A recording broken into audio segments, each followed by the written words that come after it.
ശബരിമല സ്വർണ്ണക്കൊള്ളയിൽ രമേശ് ചെന്നിത്തല നൽകിയ വിവരത്തിലും അന്വേഷണം. വിദേശ വ്യവസായി പറഞ്ഞ ഡി മണി ആര് എന്ന അന്വേഷണം SIT ആരംഭിച്ചു. ഇതിനായി SITയിലെ തന്നെ സ്പെഷ്യൽ സ്ക്വാഡിനെ നിയോഗിച്ചു. അനന്തകൃഷ്ണൻ വിശദ വിവരങ്ങൾ നമുക്കായി പങ്കുവയ്ക്കും. Ananthan, good morning. SITയുടെ അന്വേഷണം മറ്റൊരു ഘട്ടത്തിലേക്ക് കടക്കുകയാണ്. ഈ വ്യവസായി പറഞ്ഞ ഡി മണി ആര് എന്നത് സംബന്ധിച്ച് കണ്ടെത്തലിലേക്ക് എത്താൻ SITക്ക് വ്യക്തമായ വിവരങ്ങൾ ലഭ്യമായിട്ടുണ്ടോ? എവിടം കേന്ദ്രീകരിച്ചാണ് ഈ അന്വേഷണം ഇപ്പോൾ പുരോഗമിക്കുന്നത്? Good morning Modi.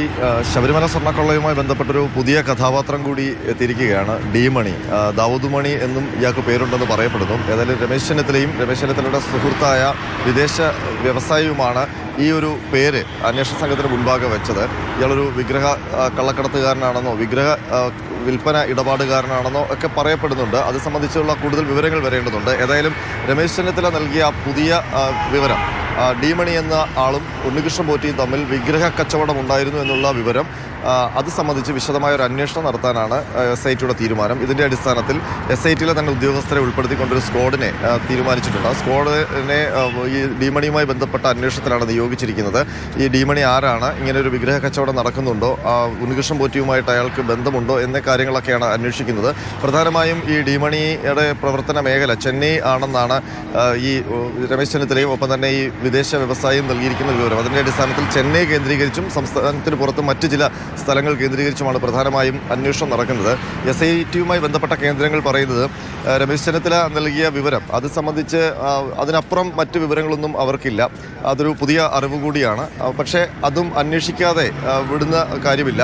വളരെ ഗൗരവത്തോടു കൂടി തന്നെയാണ് ഈ വിവരവും അന്വേഷണ സംഘം കാണുന്നത്. അതിൻ്റെ കാരണം ഈ ശബരിമലയിലെ സ്വർണ്ണപ്പാളികൾക്ക് എന്ത് സംഭവിച്ചു എന്ന കാര്യത്തിൽ ഇപ്പോഴും വ്യക്തതയില്ല. അത് ഉണ്ണികൃഷ്ണൻ പോറ്റിയും സംഘവും എന്ത് ചെയ്തു എന്നുള്ള കാര്യത്തിൻ്റെ ഘട്ടത്തിലാണ് അന്വേഷണം. അപ്പോൾ അവിടേക്ക് ലഭിക്കുന്ന എല്ലാ വിവരങ്ങളും ഈ SIT കേന്ദ്രങ്ങൾ വ്യക്തമാക്കുന്നത് രമേശ് ചെന്നിത്തല മാത്രമല്ല, മറ്റ് ഒട്ടനവധി പേർ പല രീതിയിലുള്ള രഹസ്യ വിവരങ്ങൾ ഈ കേസുമായി ബന്ധപ്പെട്ട് അന്വേഷണ സംഘത്തിന് നൽകിയിട്ടുണ്ട്.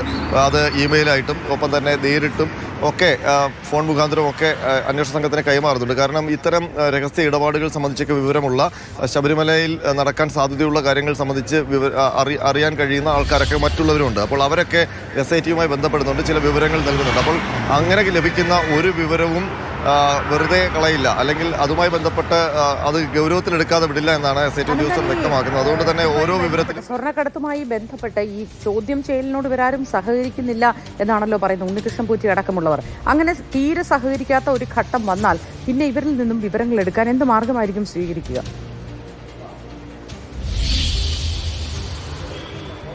ശാസ്ത്രീയമായ മാർഗങ്ങൾ തന്നെയാണ് മോദി അവലംബിക്കുന്നത്. കാരണം ഈ പ്രതികൾ മൊഴി നൽകണമെന്നില്ല. ആ ഘട്ടത്തിൽ വളരെ പതുക്കെ അല്ലെങ്കിൽ വളരെ സമയമെടുത്ത് അതുമായി ബന്ധപ്പെട്ട മറ്റ് അനുബന്ധ ആൾക്കാരെയൊക്കെ ചോദ്യം ചെയ്ത് അവർ അല്ലെങ്കിൽ അതുമായി ബന്ധപ്പെട്ട് മറ്റ് തെളിവുകളൊക്കെ ശേഖരിച്ചാണ് ഇതിൻ്റെ സാധാരണഗതിയിൽ ഇൻവെസ്റ്റിഗേഷൻ പോകുന്നത്. അപ്പോൾ അതേ ഗതിയിലുള്ള അന്വേഷണമാണ് ഇപ്പോൾ ഇവിടെയും നടക്കുന്നത്.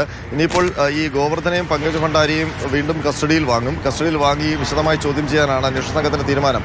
ആ ഘട്ടത്തിൽ രമേശ് ചെന്നിത്തല ഉന്നയിച്ച പേരുകൾ കൂടി, ഈ ഡി മണി അടക്കമുള്ള പേരുകൾ കൂടി അവരുടെ ചോദ്യം ചെയ്യലിൻ്റെ ഭാഗമാകും എന്നുള്ള കാര്യം ഉറപ്പാണ്. ഏതായാലും ഈ രമേശ് ചെന്നിത്തലയും വിദേശ വ്യവസായിയും പറഞ്ഞ ആ ഡി മണി എന്ന കഥാപാത്രത്തെ തേടിയാണ് ഇപ്പോൾ SIT ഇറങ്ങിയിരിക്കുന്നത്. അതുകൂടി അന്വേഷണ പരിധിയിലേക്ക് വരികയാണ്. അതുമാത്രമല്ല, മറ്റ് ചില വിവരങ്ങൾ കൂടി അന്വേഷണ സംഘത്തിലുണ്ട്. അപ്പോൾ അതും കേന്ദ്രീകരിച്ച് വിശദമായ അന്വേഷണം നടത്തുന്നുണ്ട് എന്നാണ് SITയിൽ നിന്ന് വ്യക്തമാകുന്നത്. ഏതായാലും ഇനി അധിക സമയമില്ല ഈ അന്വേഷണത്തിന് കോടതി നൽകിയിരിക്കുന്ന സമയം പൂർത്തിയാകാൻ.